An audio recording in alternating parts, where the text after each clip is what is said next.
असेच आमचे कंपनीचे मालक आणि श्रद्धावान विनोदरावजी अवसरबोल या ठिकाणी या कार्यक्रमासाठी आलेले आहेत. त्यांचं सुद्धा या ठिकाणी स्वागत होईल. आयुष्यमान एकनाथराव बनसोडे यांना मी सूचना करतो की आमचे विनोदरावजी अवसरबोल बाबासाहेबांच्या प्रतिमेला पुष्प अर्पण करतील. त्यांचं म्हणणं आहे की आज महाप्रयाण दिन आहे, माझं स्वागत नका करू, माझ्या हस्ते मी बाबासाहेबांना वंदन करतो. तर विनोदजी अवसरबोल साहेबांना या ठिकाणी सूचना आहे की बाबासाहेबांच्या अस्थि कलशाला या ठिकाणी आपण अभिवादन करावं. ताईंना सूचना आहे की अवसरबोल ताई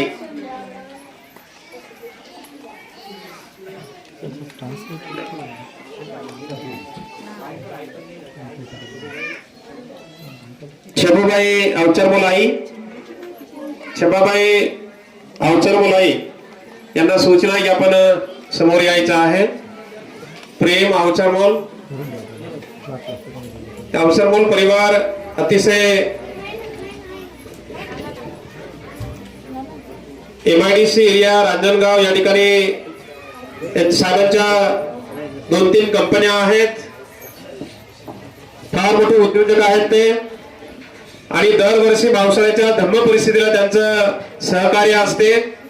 असे विनोदरावजी अवसरबोल त्यांचा संपूर्ण परिवार या ठिकाणी अभिवादन करत आहे बाबासाहेबांच्या अस्थि कलशाला. साधू साधू साधू. यानंतर या ठिकाणी शेवटचं प्रवचन होईल. भदंत प्राध्यापक डॉक्टर M सत्यपालजी बाबासाहेबांनी स्थापन केलेल्या औरंगाबादच्या मिलिंद कॉलेजमध्ये पाली विभागाचे ते प्रमुख होते. अनेक विद्यार्थ्यांना पालीचं शिक्षण त्यांनी विद्यार्थ्यांना दिलेलं आहे. त्यांचं आता प्रवचन झालं म्हणते नागसेनजी, हे सुद्धा सत्यपालजी यांच्या तालमीत मिलिंद कॉलेजला त्यांचं शिक्षण झालं, पालीचा अभ्यास त्यांनी केला. असे प्राध्यापक डॉक्टर M सत्यपालजी यांना सूचना करतो की आपण या ठिकाणी आपलं उपासक उपासिकांना 2 शब्द पर मार्गदर्शन करावं. पूज्य भदंत प्राध्यापक M सत्यपालजी.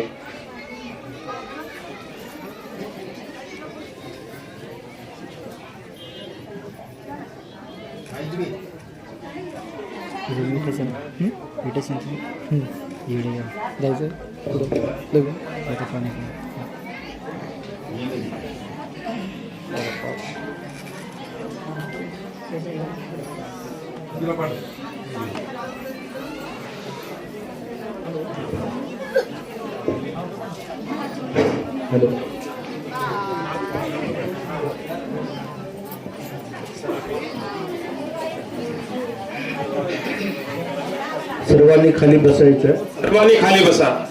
सर्वांनी खाली बसा. हो आई बसा खाली. बोलणार नाही बसा. हाटे आई बसा खाली. किशोर भोळे साहेब 5 मिनिटं बसा खाली. बंदींची धमदेशना होईल. सर्वांना अभिवादन करण्यास संधी मिळेल.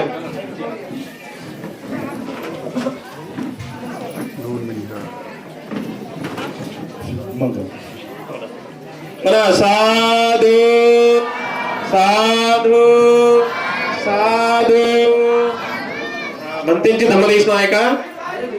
धम्मो तिलोक शरणो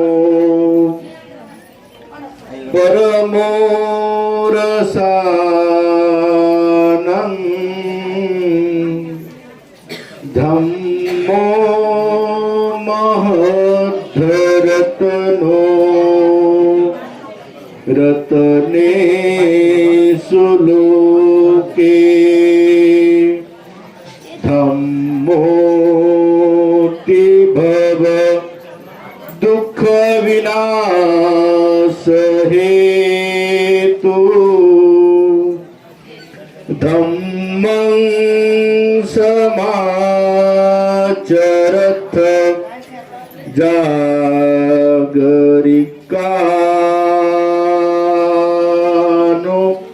युद्धा.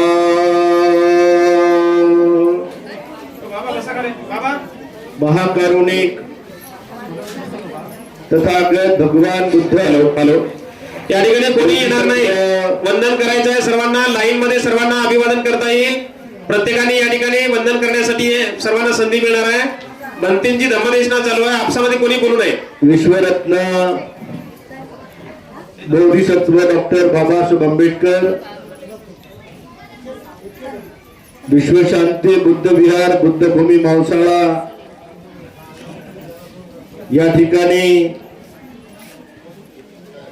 डॉक्टर बाबासाहेब आंबेडकरांच्या 69व्या महाप्रयाण दिनाच्या निमित्ताने अस्थि दर्शनाच्या या कार्यक्रमाला उपस्थित या संस्थेचे अध्यक्ष पूज्य भदंत यश प्रज्ञाबोधी महाथेरो, भदंत सागर बोधी, भदंत करुणा बोधी, भदंत नागसेन, जपानची सारी मंडळी, भंते विजयानंद, आर्या प्रज्ञाशिला, आर्या अभिधम्मा आणि सर्व श्रद्धावान बौद्ध उपासक उपासिका बालक तथा बालिकांनो, आज संपूर्ण भारतभर आणि काही बौद्ध राष्ट्रांमध्ये सुद्धा बाबासाहेब आंबेडकरांना अभिवादन केले जाते. चैत्यभूमीला आपण पाहिलं तर दिनांक 5 आणि 6 या 2 दिवशी उपासक उपासिका रात्र रात्र लाईन लावतात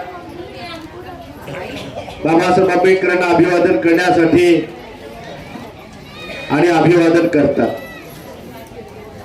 जे लोक मुंबईला जाऊ शकले नाही त्यांनी किमान आपल्या विहारामध्ये गेलं पाहिजे, अशा विश्वशांती बुद्ध विहारामध्ये आलं पाहिजे किंवा आपल्या नगरातल्या बाबासाहेब आंबेडकरांच्या पुतळ्याजवळ गेलं पाहिजे. विविध ठिकाणी जाऊन आपण आज मोठ्या श्रद्धा भावनेनं बाबासाहेब आंबेडकरांना पुष्प अर्पण केले पाहिजेत, हार अर्पण केले पाहिजेत. ही आपली नैतिक जबाबदारी आहे.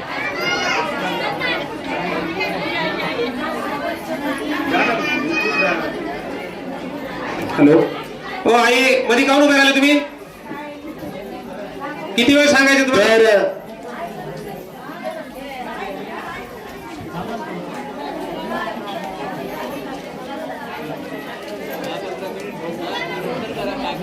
बाबासाहेब आंबेडकरांना अभिवादन करण्यासाठी थोडा वेळही दिला पाहिजे. मुंबईला जाऊन पार लोक रात्र रात्र उभे राहतात. इथं आलं की जाण्याची घाई होऊ लागलेली आहे लोकांना. बाबासाहेब आंबेडकर आपल्यासाठी रात्र रात्र राबलेले आहे. बाबासाहेब आंबेडकर या देशामध्ये एक अर्थशास्त्रज्ञ म्हणून, कायदे तज्ञ म्हणून, विधी तज्ञ म्हणून, नामवंत लेखक म्हणून, रंजल्या गांजल्याचे असं बसणारे कोट्यावधी मनाचे रचनाकार म्हणून, एक युग प्रवर्तक म्हणून, बौद्ध धर्माचे पुनरुद्धारक म्हणून किंवा देशाला ज्यांनी समतेचा भारत बनवण्यासाठी, बंधुत्वाचा भारत बनवण्यासाठी, न्यायाचा भारत बनवण्यासाठी बाबासाहेब आंबेडकरांनी या देशाला भारतीय संविधान दिलं. आणि म्हणून ज्या बोधिसत्व डॉक्टर बाबासाहेब आंबेडकरांनी या देशाला संविधान दिलं, त्या संविधान कर्त्याचे उपकार म्हणून साऱ्या जाती धर्मातल्या लोकांनी आज बाबासाहेब आंबेडकरांना अभिवादन केलं पाहिजे. जे जे भारतीय म्हणून घेतात त्या सर्व भारतीयांनी आज बाबासाहेब आंबेडकरांना पुष्प अर्पण केले पाहिजेत आणि म्हटलं पाहिजे बाबासाहेब तुमच्यामुळे आज देश चांगला चाललेला आहे. तुमच्यामुळे या देशामध्ये समता बंधुभाव न्याय नीतीचं राज्य आज प्रस्थापित होत आहे असं म्हणून आपण बाबासाहेब आंबेडकरांना अभिवादन केलं पाहिजे. आज बाबासाहेब आंबेडकरांना अभिवादन करताना त्यांचं स्मरण केलं पाहिजे, त्यांच्या कार्याचं स्मरण केलं पाहिजे, त्यांच्या गुणांचं स्मरण केलं पाहिजे. त्यांनी आपल्यावरती काय उपकार केलेले आहेत त्याचं स्मरण आपण केलं पाहिजे. आपण पाहतो की बाबासाहेब आंबेडकरांच्या जीवनाकडे बाबासाहेब आंबेडकर बालपणामध्ये बाबासाहेब आंबेडकर जर वर्गामध्ये गेले तर वर्गाच्या बाहेर त्यांना बसावं लागत होतं. बाबासाहेब आंबेडकरांनी देशामध्ये गणित सोडवायला गेले तर गणित सोडू दिले नाही. बाबासाहेब आंबेडकरांना तहान लागली, जेवण केल्यानंतर पाणी पियायचं होतं तर जोपर्यंत चपराशी येत नव्हता तोपर्यंत त्यांना पाणी पण मिळत नव्हतं. अशाही परिस्थितीमध्ये बाबासाहेब आंबेडकर मॅट्रिकची परीक्षा पास झाले बघा. आणि मॅट्रिकची परीक्षा पास झाल्यानंतर केळुसकर गुरुजींनी बुद्ध चरित्र बाबासाहेब आंबेडकरांना भेट दिली, सत्कार केला बाबासाहेबांचा. आणि सत्कार केल्यानंतर बाबासाहेब आंबेडकरांनी ते पुस्तक घेतलं, बुद्ध चरित्र वाचन केलं. आणि वाचन करून बाबासाहेब आंबेडकर आपल्या चरित्रामध्ये आपल्या आठवणीमध्ये सांगतात, नानक चंद्ररत्नला सांगतात की मला जेव्हा बुद्ध चरित्र वाचायला मिळालं तेव्हापासून मी बुद्ध धम्माचं आचरण करतो. मी बुद्ध धम्माच्या विसंगत विरुद्ध किंवा पाठीमागे वळलो नाही. बाबासाहेब आंबेडकरांचे शब्द आहेत की मी बुद्ध चरित्र नावाचं पुस्तक वाचलं आणि मी बुद्ध धम्माकडे वळालो. का वळालो तर याचे कारण अनेक सांगतात बाबासाहेब आंबेडकर. बाबासाहेब आंबेडकरांनी सर्व धर्माचा अभ्यास केला होता. बाबासाहेब आंबेडकर म्हणतात की मला या बुद्ध धम्मामध्ये प्रज्ञेचा धम्मा असल्यामुळे मी बुद्ध धम्माची दीक्षा घेतली. बुद्ध धम्मामध्ये समता होती, करुणावान बुद्ध धम्मामध्ये करुणा आहे. अशा पद्धतीने बाबासाहेब आंबेडकरांनी आपल्याला 14 ऑक्टोबर 1956 साली बुद्ध धम्म कळाला. म्हणून आता आपलंही परम कर्तव्य आहे की ज्या दिवशी आपल्याला बुद्ध धम्म कळाला असेल, 56च्या नंतर आपल्या परिवाराला बुद्ध धम्म कळाला असेल, ज्या दिवशी आपल्याला बुद्ध धम्म कळाला, ज्या दिवसापासून कळाला, जसं बाबासाहेब आंबेडकरांना बुद्ध धम्म कळाला तर बाबासाहेब आंबेडकर बुद्ध धम्माच्या पाठीमागे वळले नाही, तसं आपणही बाबासाहेब आंबेडकरांचा बुद्ध धम्म ज्या दिवसापासून तुम्हाला कळाला त्या दिवसापासून तुम्ही धम्म आचरण करायला लागा, पाठीमागे वळू नका. ही बाबासाहेब आंबेडकरांना मला वाटतं खऱ्या अर्थाने आदरांजली पुष्पांजली आहे. नाहीतर इथे अभिवादन करायचं आणि उद्या दुसरीकडे हिंदूंचे सण साजरे करायचं, अंधश्रद्धा पाळायचं, याला बुद्धिझमचा माणूस बुद्धिझमची उपासिका म्हणता येत नाही. आणि म्हणून बाबासाहेब आंबेडकरांना खरी अभिवादन जर करायचं असेल तर म्हणते आता नागसेन म्हटल्याप्रमाणे की किमान आम्ही आपल्या आठवड्यातून बुद्ध विहारामध्ये गेलं पाहिजे, हा संकल्प केला पाहिजे. पौर्णिमाच्या दिवशी उपोषकताच्या दिवशी विहारामध्ये गेलं पाहिजे. बाबासाहेब आंबेडकर सुद्धा सकाळ संध्याकाळ त्रिशरण परिषदा घेऊन बुद्धाच्या गुणाचं स्मरण करायचे, धम्माच्या गुणाचं स्मरण करायचे, संघाच्या गुणाचं स्मरण करायचे. बाबासाहेब आंबेडकरांच्या बाबतीतलं एक घटना सांगतो की बाबासाहेब आंबेडकर इंग्लंड अमेरिकेला गेले होते. इंग्लंड अमेरिकेला जाऊन BA बॅरिस्टर होऊन बाबासाहेब आंबेडकर मायदेशी जेव्हा परत आले तर तेव्हा त्यांना बडोदा सरकारमध्ये सर्व्हिस करायला सांगितलं होतं. सयाजीराव गायकवाड असतील, राजश्री शाहू महाराज असेल, त्यांनी सांगितलं की बडोदा शहरामध्ये जाऊन तुम्ही सर्व्हिस केली पाहिजे. म्हणून बाबासाहेब आंबेडकर जेव्हा बडोदा शहरामध्ये जातात तर तिथे बाबासाहेब आंबेडकरांना कुठेही 10x10 रूम मिळत नाही. शेवटी त्यांना जात बदलावी लागते. मी पार्शियन आहे असं म्हणून बाबासाहेब आंबेडकरांनी रूम मिळवली होती. आपण अनेक वेळेला चित्रपटामध्ये, भीमगर्जना चित्रपटामध्ये, बाबासाहेब आंबेडकरांच्या चित्रपटामध्ये हे दृश्य पाहिलं की बाबासाहेब आंबेडकर जेव्हा त्या बडोदा शहरामध्ये ऑफिसमध्ये जायचे, तर ऑफिसमध्ये गेल्यानंतर जे आपण आता ज्या या गोलपट्टीवरती बसतो, ती गोलपट्टी वरती सुद्धा बाबासाहेब आंबेडकरांना चालू दिल्या जात नव्हतं. गोलपट्टी गुंडाळून ठेवल्या जात होती. बाबासाहेब आंबेडकर जर एखाद्या ऑफिसच्या टेबलाजवळ जर गेले तर तिथे गोमूत्र शिंपडल्या जात होतं. बाबासाहेब आंबेडकरांच्या अंगावर दुरून फाईल फेकल्या जात होती. अशा हीनदीन अवस्थेमध्ये बाबासाहेब आंबेडकर काम करू लागले होते. बघा, एक दिवस बडोदा शहरातल्या लोकांना कळलं की बाबासाहेब आंबेडकर हे पार्शियल नाही आहेत, अस्पृश्य आहेत. असं जेव्हा कळालं तेव्हा त्या पार्शियल लोकांनी, तिथल्या बडोदा शहरातल्या काही लोकांनी हातामध्ये काठ्या लाट्या घेऊन जिकडे बाबासाहेब आंबेडकरांची रूम होती तिकडे धावत गेले आणि बाबासाहेब आंबेडकरांना सांगितलं की तुम्ही आत्ताच्या आत्ता रूम खाली करा. बाबासाहेब आंबेडकरांनी 8 तासाची वेळ मागितली. 8 तासाची वेळ मागून बाबासाहेब आंबेडकर संपूर्ण बडोदा शहर पायी फिरतात, परंतु कुठेही बाबासाहेब आंबेडकरांना 10 बाय 10 ची रूम मिळत नाही. शेवटी हताश निराश होतात आणि बाबासाहेब आंबेडकर परत आपल्या रूमकडे येतात, तर पाहतात तर बाबासाहेब आंबेडकरांचे कपडे, पुस्तकं, पेटी रस्त्यावरती फेकल्या जाते. बाबासाहेब आंबेडकर पुस्तकं, पेटी, कपडे आपले गोळा करतात आणि गोळा बंद करून बाबासाहेब आंबेडकर आपल्या रूम मध्ये जातात आणि ढसाढसा रडतात. आणि ढसाढसा रडताना बाबासाहेब आंबेडकर म्हणतात की माझ्या एका BA बॅरिस्टर MA झालेल्या माणसाची ही अवस्था आहे, तर माझ्या 7 कोटी बांधवांची काय अवस्था असेल.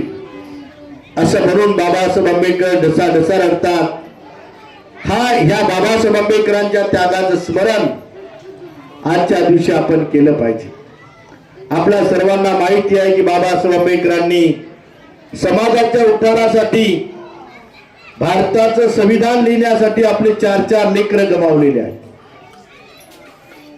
रमेश, गंगाधर, इंदुमती, राजरत्न आणि स्वतःची पत्नी रमाई, असं सारं कुटुंब बाबासाहेब आंबेडकरांनी गमावलं आपला उद्धार करण्यासाठी, आपल्याला माणूस बनवण्यासाठी, आपल्याला स्वाभिमानानं जीवन जगण्यासाठी. आपल्याला आज जे आपण आहोत, जे आपण शैक्षणिक प्रगती करू लागलेलो आहोत, म्हणून आजच्या दिवशी प्रत्येकाने आपापल्या नगरातल्या पुतळ्याजवळ, आपल्या विहारामध्ये किंवा चैत्यभूमीला किंवा अशा पद्धतीचं मांस अभिवादन केलं पाहिजे. आणि म्हणून आपण ही गोष्ट ध्यानामध्ये, मनामध्ये ठेवली पाहिजे आणि बाबासाहेब आंबेडकरांना अभिवादन केलं पाहिजे.